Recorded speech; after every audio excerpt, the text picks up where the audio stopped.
O Tabuleiro de Fogo, a saga do Irã e o olhar do Ocidente. A história que contamos hoje não é apenas sobre um país, mas sobre o choque entre uma das civilizações mais antigas da Terra e as ambições das superpotências modernas.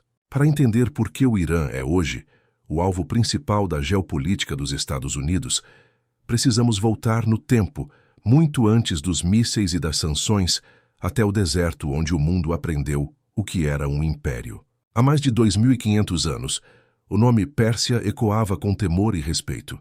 Sob o comando de Ciro o Grande, os persas estabeleceram o primeiro modelo de império multicultural da história. Eles não eram apenas conquistadores, eram administradores, engenheiros e filósofos. Enquanto o Ocidente ainda engatinhava, a Pérsia já tinha sistemas de correios, estradas imperiais e uma religião, o zoroatrismo, que falava da luta eterna entre a luz e as trevas. Essa identidade persa é a espinha dorsal do Irã.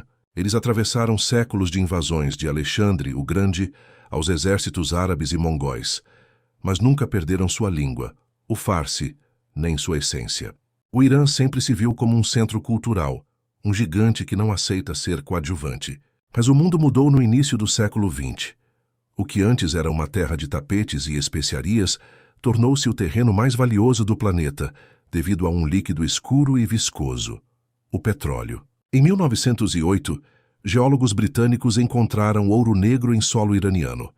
E ali começou a tragédia da soberania persa. A coroa britânica fundou a Anglo-Persian Oil Company, a antepassada da BP, e passou a extrair a riqueza do país, deixando apenas migalhas para o povo local. O Irã era, na prática, uma colônia econômica.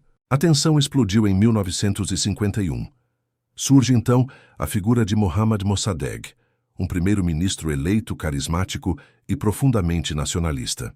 Ele olhou para as refinarias controladas pelos estrangeiros e disse: basta.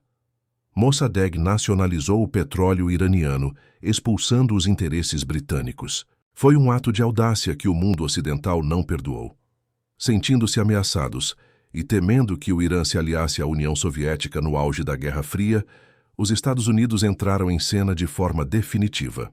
Em 1953, a CIA e o MI6 britânico orquestraram a Operação Ajax. Foi um dos primeiros golpes de Estado planejados por Washington em solo estrangeiro. Através de subornos, propaganda e violência nas ruas, Mossadegh foi deposto.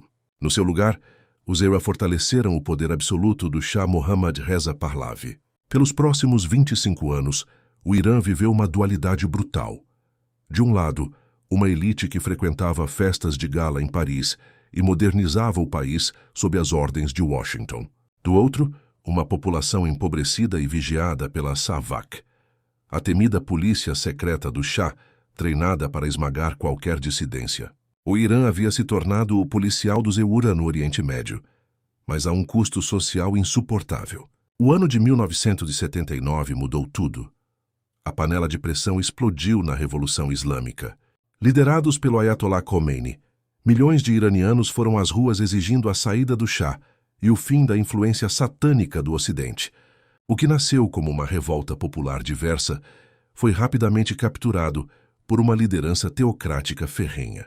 O trauma definitivo veio com a invasão da embaixada americana em Teherã, onde diplomatas foram feitos reféns por 444 dias. Para o Irã, era uma garantia de que os Sinqua não dariam outro golpe.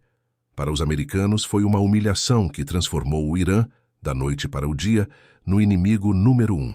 Desde então, o Irã tornou-se o alvo principal por 3 razões fundamentais que explicam os conflitos de hoje. Primeiro, a geografia. O Irã está sentado sobre o Estreito de Hormuz. Imagine uma garganta por onde passa 20% do petróleo mundial. Quem controla o Irã tem as mãos no pescoço da economia global. Se o Irã decidir fechar esse estreito, o mundo para. Por isso, os Estados Unidos mantêm uma rede de bases militares ao redor do país, cercando-o de todos os lados. Segundo, a influência regional. O Irã não aceita a hegemonia americana no Oriente Médio. Através do que chamam de eixo de resistência, o Irã financia e treina grupos no Líbano, na Síria, no Iraque e no Iêmen. Isso coloca Teherã em rota de colisão direta com os 2 maiores aliados de Washington na região, Israel e Arábia Saudita. O Irã é visto como o maestro, que desafia a ordem estabelecida pelos C5 há décadas. Terceiro, e talvez o mais crítico, é a questão nuclear. O governo iraniano afirma que quer energia atômica para fins civis. O mundo ocidental está convencido de que eles buscam a bomba. O raciocínio de Teherã é pragmático, embora perigoso. Eles viram o que aconteceu com o Iraque de Saddam Hussein e com a Líbia de Gaddafi, países que não tinham armas nucleares e foram invadidos. Para os líderes iranianos, a bomba é o seguro de vida final contra uma mudança de regime, imposta por Washington. Hoje vivemos em um estado de guerra fria permanente entre essas duas nações.